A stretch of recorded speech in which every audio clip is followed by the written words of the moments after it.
warahmatullahi wabarakatuh. Halo anak-anak Miss semua. Jumpa lagi dengan saya Miss Ayu Astuti dalam pelajaran sejarah. Gimana kabarnya? Semoga kita semua dalam keadaan sehat dan dalam lindungan oleh Allah Subhanahu wa Ta'ala. Nah, kali ini kita akan belajar sejarah, yaitu materi tentang Sumpah Pemuda.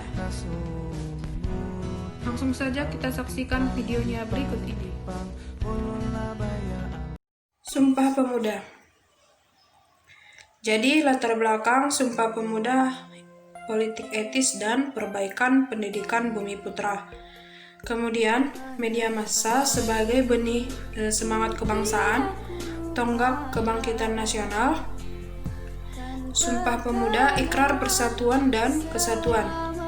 Eksistensi organisasi pemuda, kesadaran persatuan dalam Kongres Pemuda pertama, Kongres Pemuda kedua, dan Sumpah Pemuda. Nah, itu dia ya.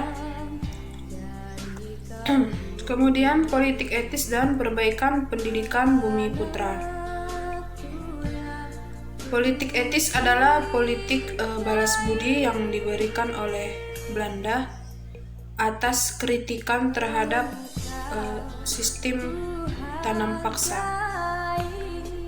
di mana isinya di bidang edukasi, bidang irigasi, dan bidang migrasi. Bidang edukasi, pendirian berbagai jenis sekolah dari tingkat dasar hingga jenjang pendidikan tinggi. Kemudian bidang irigasi, pembangunan saluran irigasi yang diperlukan bagi sarana pengairan teknis sawah dan perkebunan. Kemudian bidang migrasi, pemindahan penduduk dari daerah padat ke daerah yang memiliki kemungkinan untuk dikembangkan. Contohnya, orang-orang yang ada di Pulau Jawa pindah ke Pulau Sumatera. Itulah sebabnya, misalnya di Sumatera itu ada orang Jawa, Melayu, dan lain-lain. Kemudian, politik etis dalam bidang edukasi berhasil membawa perubahan dan kemajuan. Kemajuan ini tidak terlepas dari keberadaan kaum intelektual Bumiputra yang mulai memikirkan nasib bangsanya sendiri ya. Itulah dia ya nak ya. Kemudian, media massa sebagai benih semangat kebangsaan.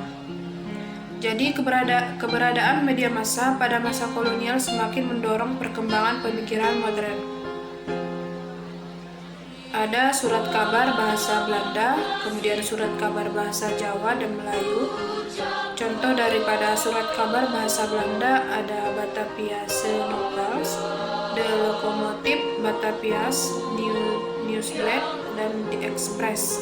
Kemudian surat kabar bahasa Jawa dan Melayu ada Bromartani, Bintang Surabaya, Medan Priai, Putusan Hindia, Sarutama, Dunia Bergerak. Nah, ini dia contoh daripada surat kabar atau koran The Express dan Medan Priai.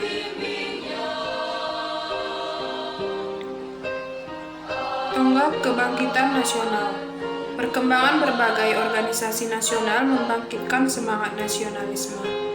Nah, ini dia organisasi-organisasi kebangsaan. Organisasi pada masa pergerakan nasional ini dicatat ya nak ya, di mana organisasi awal itu ada Budi Utomo atau sebagai pelopor daripada pergerakan atau kebangkitan nasional. Kemudian Sarekat Islam, Indis Partis. Kemudian ada organisasi pendidikan, Taman Siswa, Kayu Tanam. Organisasi keagamaan ada Muhammadiyah, Nahdlatul Ulama, Perkumpulan Politik Katolik Jawi. Kemudian organisasi perempuan ada Putri Mardika, Kartini Pons, Aisyah, Keutamaan Istri.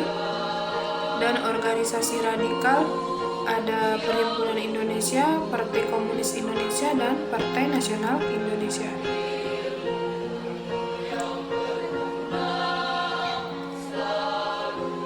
Kemudian eksistensi organisasi pemuda.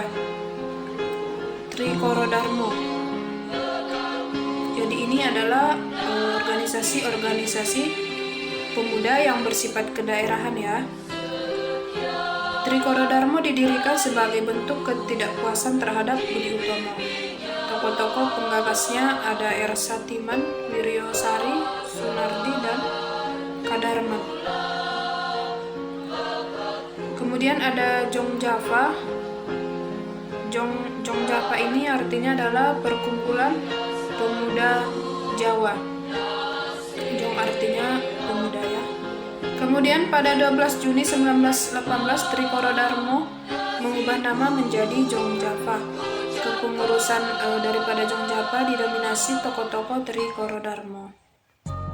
Kemudian Jong Sumatrenan Bon didirikan untuk mempererat hubungan antar pelajar dari Sumatera di Jakarta. Kemudian tokoh terkemuka dari Jong Sumatrenan Bon ini ada Muhammad Hatta dan Muhammad Yamin. Kemudian Jong Minahasa didirikan oleh masyarakat Minahasa yang tinggal di Semarang. Didirikan dengan tujuan meningkatkan kecerdasan dan ekonomi masyarakat Minahasa ya. Kemudian pemuda kaum Betawi didirikan oleh Perkumpulan Pemuda Betawi pada 1923. Didirikan dengan tujuan memajukan kehidupan orang-orang Betawi secara khusus dan orang Bumi Putra secara keseluruhan ya. Kesadaran persatuan dalam Kongres Pemuda pertama. Jadi Kongres Pemuda pertama dilaksanakan pada 30 April sampai 2 Mei 1926. Ingat ya nak ya, pada tanggal 30 April sampai 2 Mei 1926 itu Kongres Pemuda pertama ya. Kemudian hasilnya yaitu menyepakati penggunaan bahasa Melayu sebagai bahasa persatuan atau bahasa Indonesia. Dan 2 bulan setelah Kongres Pemuda pertama, perwakilan organisasi pemuda sepakat membentuk JOM Indonesia.